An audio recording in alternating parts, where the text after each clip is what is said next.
Shalom. Hey guys, it's Jeff from Wellwater Ministry with Shema Sunday. Shema is just a Hebrew word meaning to intelligently hear with obedience.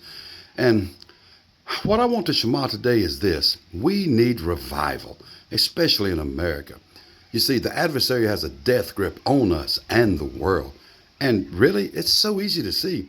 He doesn't even try and hide it anymore. He just flaunts it right in our faces. Well, guys, this time we took a stand. The ecclesia, the church, needs a revival, a spark, if you will, to grab America's attention and smack the adversary right off of his high horse. But how? How can we start such a world-changing revival? Guys, it's easy. Just do the same thing that Yeshua and his apostles did. Lead YHVH's people where? Back to his commandments. It's exactly what they did. The Pharisees and the Sadducees, well, they had gotten off track. They were pushing more of their oral law and their thoughts of what the Torah said and how they felt. For example, Yeshua, why did they not wash their hands before they ate? That goes against our laws. Well, that was not a biblical law, but an oral law made by man. One to separate even the Pharisees from the people, to make them seem, well, better than anyone else.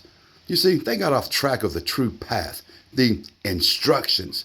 You see, YHVH laid out instructions for his people, and it's easy to see in this age and time of falling away from YHVH's instructions. Well, it's happened. It's because so many view them as laws. They're too hard to do.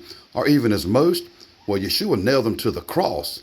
They're not ours, but they're for the Jews. Nonsense. That's unbiblical teaching.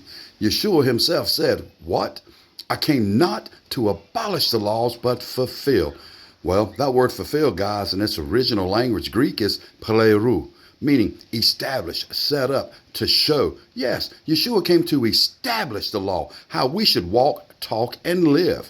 And once one realized that, well, doing YHVH's commandments and laws are, well, they're really blessings. That once you understand who we are, the virgin bride of the King, we see them simply as Yeshua's wedding vows to us, to his virgin bride. Wow. So if you want revival, if we want YHVH to once again take control of this world and America, and if we want the adversary run out of our country and definitely the world, well, we must once again, as Moses pleaded, do the verse and avoid the curse. And what's the verse?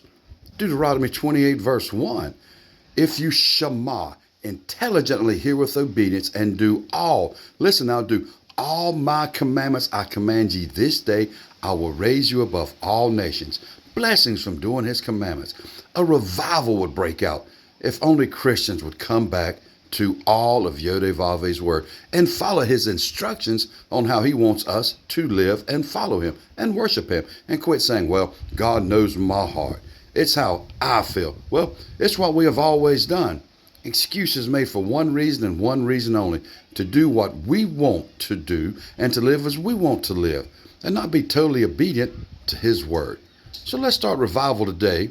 Reread the Bible from Genesis all the way to Revelation and see how when YHVH's people, well, when they did the verse, they did the commandments, they were blessed, and the adversary, he had no control. But see how when they decided to, well, believe what I believe, do what I want to do, this means this to me, God knows our heart, what happened? Bondage, defeat, and misery. So do the verse, and let's start a revival before it's too late and we hear, depart from me, ye workers of lawlessness, I knew you not. Shalom.